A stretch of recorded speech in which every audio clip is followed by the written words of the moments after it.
Қайырлы күн баршаңызға, менің сүйікті оқырмандарым, менің арнама қош келдіңіздер. Бүгін сіздермен осындай банкада кешкі асты әзірлейтін боламыз. Яғни қарапайым банкада өте дәмді кешкі ас болатын болады.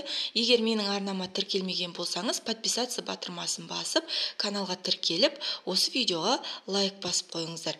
Ең алдымен тауықтың сан етін осындай бірнеше бөліктерге бөліп алатын боламыз. Ірілеу етіп бөліп алған дұрыс.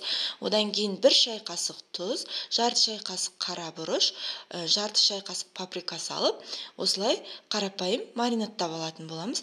Жақсылап араластырамыз да бір шетке қойып қоямыз. Алдын ала маринадтап алудың қажеті жоқ, осылай тез уақыттың ішінде маринадталатын болады. Одан кейін көкөністер бізге сәбіз, картоп, пияз, чеснок, қызанақ және болгар бұрышы қажет болады. Енді сәбізді осылай сақиналап турап алатын боламыз. Сәбізді тураған кезде ескеретін нәрсе, өте жіңішке етіп турауға кеңес беремін. Одан кейін картоптарды тураймыз. Картопты тураған кезде осындай видеодағыдай етіп ірі көлемде турасаңыздар болады. Өте қатты ірі емес, осылай. Одан кейін бізде келесі кезекте пияздарымызды тураймыз. Пиязды тураған кезде жартылай сақиналап, яғни осылай видеода көрсетілгендей етіп турауға кеңес беремін. Құрметті менің сүйікті оқырмандарым, сіздерге де жасап көруге кеңес беремін. Келесі кезекте осылай чеснокты бірнеше бөлікке бөліп алатын боламыз. Осылай бөлсеңіздер жеткілікті. Одан кейін болгар бұрышында ірі етіп төрт бұрышлап осылай турап алатын боламыз. Міндетті түрде жасап көріңіздер. Енді келесі кезекте қызанақты осылай ірі көлемде қолданған ыңғайлы. Мінекей барлық көкөністеріміз туралып дайын тұрды. Осылай барлығын алдын ала дайындап алған дұрыс. Енді аз ғана мөлшерде барлық көкөністердің үстіне осылай тұзды сеуіп шығатын боламыз. Қазір біз өйткені банкамызға тұз салмаймыз. Мінекей енді осындай 1 литрлік банкалар керек болады. Маған 2 банка жеткілікті болды. Осылай ішіне аз ғана сары майды салып жібереміз. 1 шай қасық көлемінде сары майды салсаңыздар жеткілікті.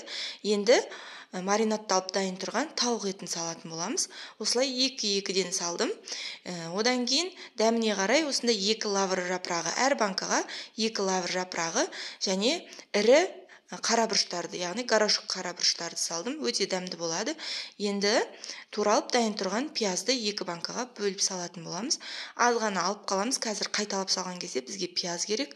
Одан кейін чеснокты саламыз. Осылай рет-ретімен сала беретін боламыз. Енді сәбізді салатын боламыз. Сәбізді мен көбірек турап қойыппын. Негізі 2 сәбіз болса да жеткілікті екен.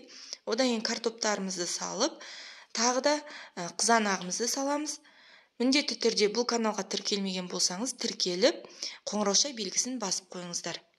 Қыздар, мінекей барлығын бір қайтара салып алғаннан кейін, осылай үстінен қаттырақ басып, енді қайтадан екінші қайтара осы тауықтың еттерін салатын боламыз.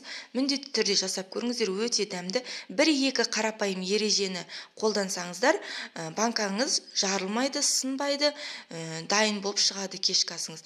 Енді мінекей пиязды саламыз, тәтті бұрыштарымызды саламыз, одан кейін сәбізді салып, осылай рет-ретімен сала беретін боламыз. Қыздар, ютубтағы қазақша контентті дамыту үшін осы каналға тіркеліп, және төмендегі поделиться батырмасын басып, өз құрбыларыңызбен, достарыңызбен осы рецептпен бөлісіп қойсаңыздар болады. Мінекей енді екінші қайтара салған кезде сәбізді, картопты рет-ретімен салып жатырмыз.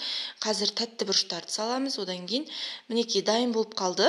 Менде сәбіз кішкене артылып қалды. Сол үшін 2 банкаға бір сәбіз қолданса да жеткілікті екен. Мен 3 сәбіз қолданған болатынмын. Ең соңынан осылай чеснокты. Дәмі өте күшті болады. Көкөністердің соғы шығып, кәдімгідей сочный тамақ болады. Міндетті түрде жасап көріңіздер. Мінекей барлығын салып, қаттырақ үстінен басып, нығыздай беруге болады. Өйткені қазір піскен кезде басылып қалатын болады. Сол үшін көбіректен салыңыздар. Бұл кешкі асты тек осылай осы күйінде де қолдана жей берсеңіздер де болады. Немесе қасына гарнирмен ұсынсаңыздар да болады. Мінекей дайын болып қалды. Қазір 1-2 ережені айтатын боламын. Сол кезде духовкаға салған кезде сіздердің банкаларыңыз жарылмайтын, сынбайтын болады.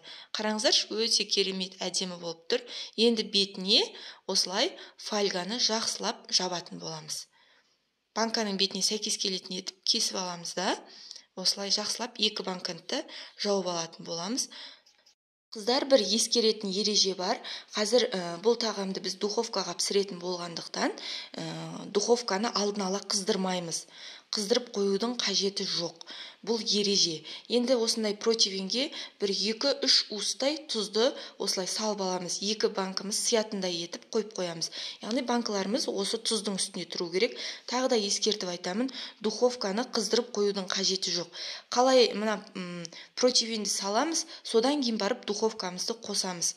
Түсінікті деп ойлаймын. Егер осы ережені ұстасаңыз, сіздің банкаларыңыз сынбайтын, жарылмайтын болады. Енді 1,5 сағатқа духовкаға қойып қоямыз. Мінекей, әлі духовканың ішінде тұр. Қараңыздар, өзі қайнап пісіп жатыр. Мінекей, дайын болып қалды. Дайын болды. 1,5 сағаттан кейін алдық. Сол күн қараңыздар, банканың сыртынан ақ көрініп тұр. Міндетті түрде жасап көріңіздер, қыздар, өкінбейсіздер. Мына жерде ыстық болып тұр. Қазір мен тарелкаға салып көрсететін боламын. Мен гарнир ретінде күрішті қолдандым. Енді банкадағы кешкі асымызды осылай салатын боламыз. Қараңыздаршы, шырыны қандай көп, сондай сочный болып тұр. Өте дәмді. Міндетті түрде жасап көріңіздер. Сіздерге рецепт ұнады деген ойдамын. Егер сіздерге рецепт ұнаса, төмендегі комментарий бөліміне кез келген смайликті қалдырып, немесе өз пікірлеріңізді білдірсеңіздер болады. Немесе сіздер банкада, духовкада қандай кешкі асты жасайсыздар, ол рецептпен де бөлісіп кетсеңіздер болады. Қараңыздар, өте дәмді, керемет. ютубтағы қазақша контентті дамыту үшін менің каналыма осы тіркеліп қойыңыздар. Назарларыңызға рахмет.